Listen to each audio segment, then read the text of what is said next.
अरे पिया कड़वा बोलते काहे ना। अरे बताओ कि पिया कड़वा के कहली हो। तोरे सिवा के हई हाँ तो ही के कहली हो। अच्छा ये बताओ कि पति तो हमके माने ली।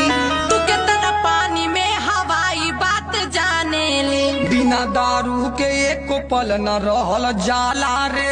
त एक दिन के ना हवे त रोज वाला रे।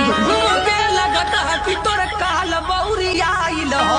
हट गुस्सा से हमर मन खौखियाइल हो। थके झोटा घिराई दे बजे करबू ऐसन। जेना में हरी पे ध्यान दे उ मरद कैसन। तनी कम बोलना त हाथ हमर उठ जाई। पटक के सीना पे चढ़ जाई वो पियल छूट जाई। करे